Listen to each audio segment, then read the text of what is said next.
Another year and another playoff disaster for a Philadelphia 76ers team that was supposed to have the look and feel of a true contender. What's so frustrating for me is that I came to the defense of James Harden only to be let down by him and this 76ers team yet again. Honestly, I have nobody to be mad at but myself. I should have known better than to give James Harden, Joel Embiid, and Doc Rivers the benefit of the doubt in the NBA playoffs. The reality is, with this trio, that 3-2 lead was never safe.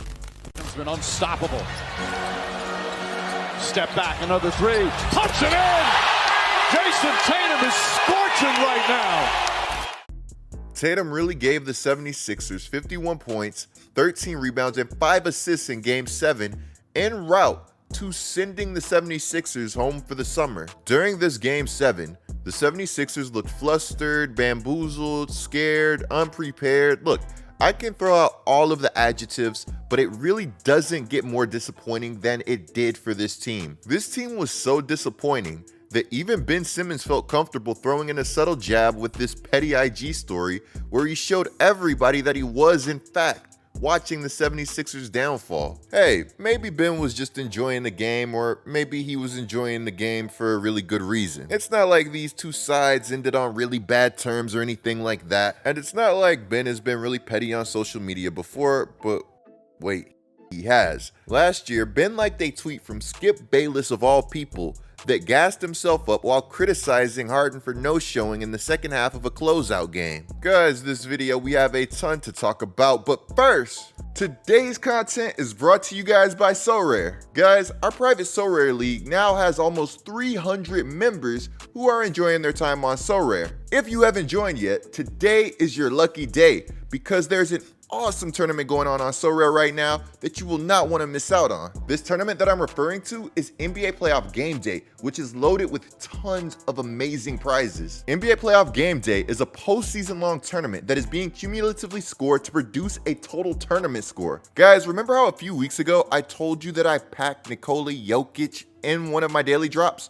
Well, guess what? The other day, I got Beal out of one of my drops, which only makes my team that much stronger. Trust me, guys, take advantage of your drops, set your lineups, and let me know what you think of mine. Use the link in the description below to sign up for SoRare and to join my private NBA league. When you use this link, you'll get 20 free comment cards that will help you climb that playoff leaderboard. I want to give a huge shout out to SoRare for coming through and sponsoring today's content.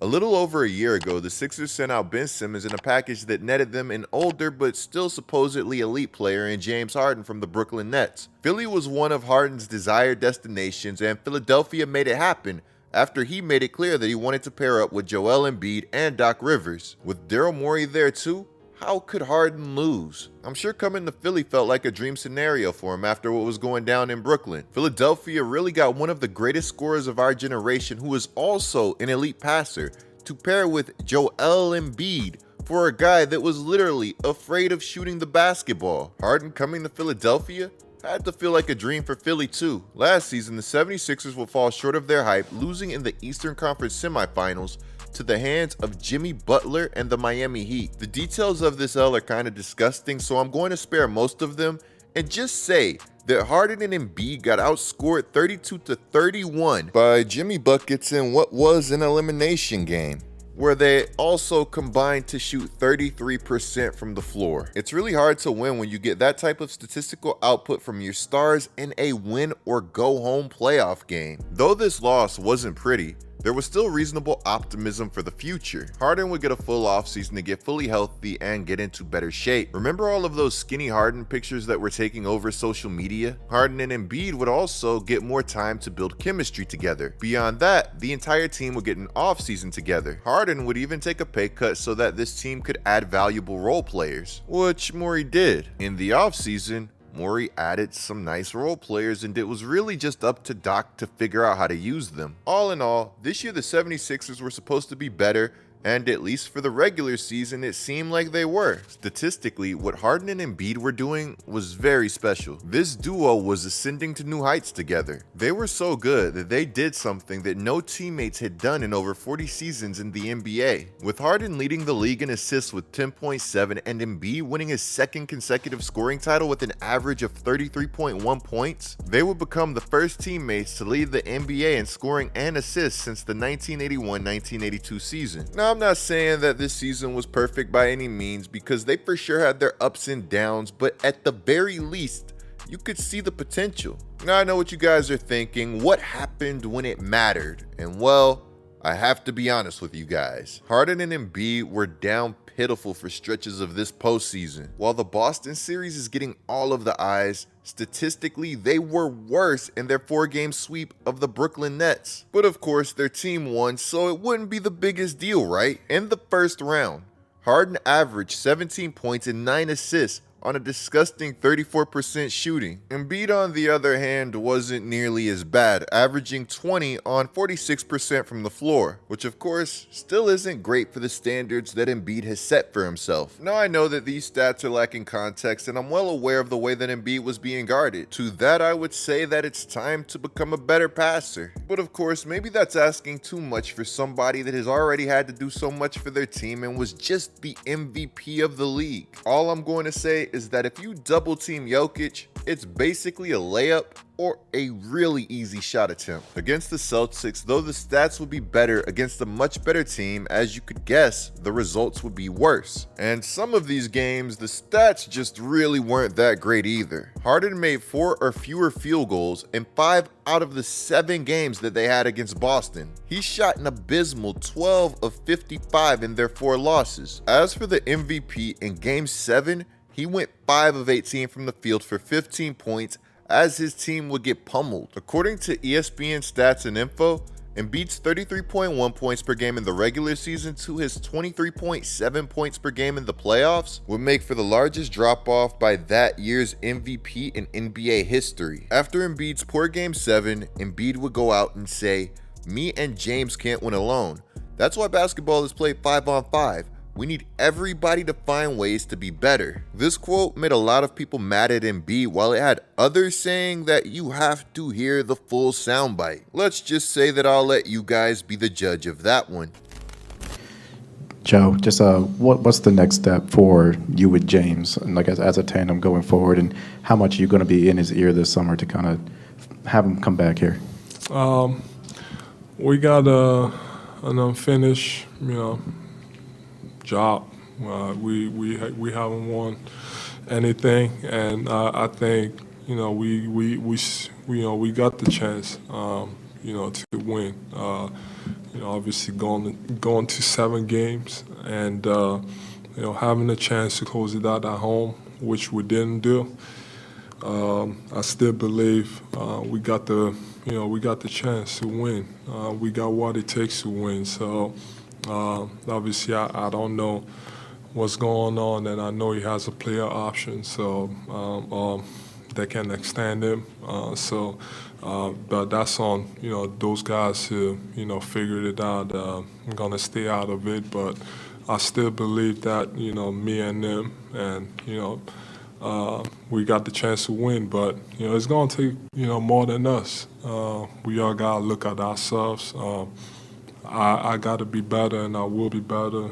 That's what I'm focused on. All of us, we got to, come back and find ways to just keep improving and, help the team. You can't win alone. I can't win alone. Me and James, we just can't win alone. That's why basketball is played 5-on-5. So, we just need everybody to just, try to keep finding ways to get better, and, we'll be fine. Watching Embiid fans turn on him in real time has been wild to watch, but at the same time, I guess you could say that he hasn't really been doing himself any favors as of late. So for me, I just look at it, it's a good step. Like someone said, it was not a failure, steps to success. But yeah, you just gotta, it's tough. But, you know, Between Doc's poor coaching, the 76ers falling apart in the playoffs, and apparently the team having to choose between Doc or Harden, Doc getting fired would be inevitable. When you got here, you said that one of the reasons you wanted to come, if I'm not mistaken, was Doc. How has your relationship been with Doc, and would you like to see him back? Our relationship is okay. Reports came out before the firing saying that Harden doesn't want to play for Doc anymore. Ramona Shelburne said that from what she was told that was going on behind the scenes, it would have been hard to see Harden coming back and playing for Doc. The kicker in all of this is that if these reports are true, then how does Embiid now feel about Harden, as Daryl Morey openly said himself that Embiid was very close with Doc and that the firing shocked him? The even bigger kicker is that there's no way that Harden pushed for Doc's firing to just up and leave the Philadelphia 76ers, right? When it comes to these reports, I truly don't know what to believe, but there is one thing that has remained consistent throughout all of this, and that is Harden's reported interest in Houston. For those that don't know, Harden intends to turn down his $35.6 million player option to enter free agency this offseason, and the rumblings about him returning to Houston are louder than ever, while there's also a surprise team that apparently has strong interest. Now, Chris Haynes said that if Houston is all in on Harden, then it will take some roster reconstructing, and personally, I don't think that should be a big deal, as this Rockets team shouldn't want to be bad next season, seeing as their pick situation gets a bit murky after this year. To put it simply, if you don't outright own your 2024 pick, which the Rockets don't, then you have huge incentive to at the least not want to be miserable like the Rockets were this season. Okay, so let's get this straight. Houston needs to be better, is positioned to have around $60 million in cap space this offseason, and they have the attention of a franchise icon who is apparently seeking a 4-year deal. Yeah, you can bet that that money is going to be spent. Here's where things get fun. According to Keith Pompey, sources have said that his interest in returning to Houston is mutual and not just a ploy to get a lucrative deal out of the Sixers. I actually thought that that might have been the case. To continue with the report, his mother still lives in the city, and he also has several business ventures here. As one source said, he's treated like a god in Houston. The belief among NBA executives is that James Harden will rejoin the Houston Rockets this summer. Rockets owner Tim Fertitta loves the 76ers point guard.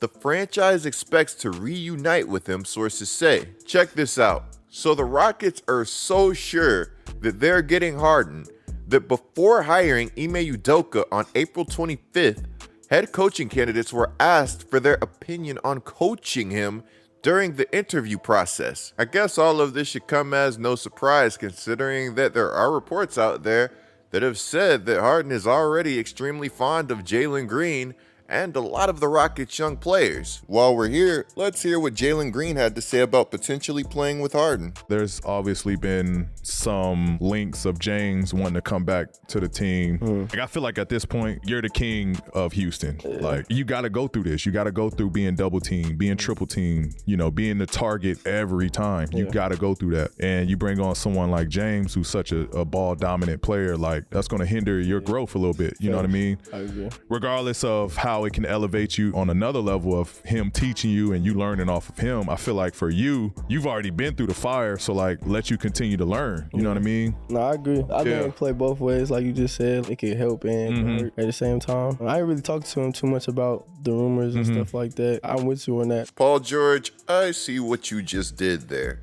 Maybe I'm old school, but I think that Jalen Green didn't even need to talk about the topic of Harden returning to Houston. While he didn't really say anything too bad, it can help and hurt is an interesting soundbite to say the least. Even if Harden doesn't return to the H for whatever reason, it's pretty safe to say that he loves it out here. Now, my opinion on Harden returning to the Rockets is one that is completely biased, and I can accept that. I love the H, which is my home now, and it just so happens that Harden is one of my favorite players to touch the hardwood. So how could I possibly be mad at Harden returning? Everything is good as long as Harden's return doesn't come with a bunch of strings attached, which I fear that it might.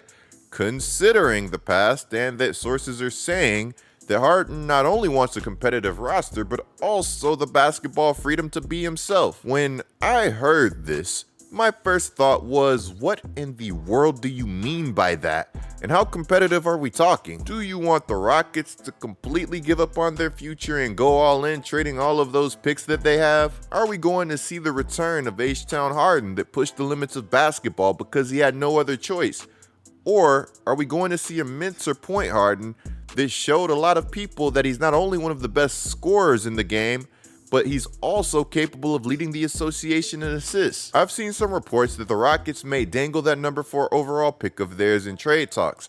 And while the draft junkie in me and forward thinker in me hates that, considering we could get the electric 6'8" Amen Thompson, the NBA 2K My GM mode player in me wonders what that pick or picks package with the right player would get us. This whole thing is going to get interesting. I think that the Rockets have the perfect no-nonsense coach to get the best out of Harden and their young roster that needs guidance. The question for me is that if they get him, what moves are they going to make to surround him? And how bad is whatever contract that he gets going to look in 3 years or so if it's a long deal? According to Windhorse, there's an appetite around the NBA for Harden landing a 4-year contract that's worth more than $200 million. That is a lot of money for an aging James Harden. Guys, buckle up. This offseason is going to be wild. You guys are going to want to make sure that you're subscribed to this channel. Clicking the video on the screen right now is a great way to support my channel. I'm GetLikeCoop, bringing you guys the scoop until our next upload.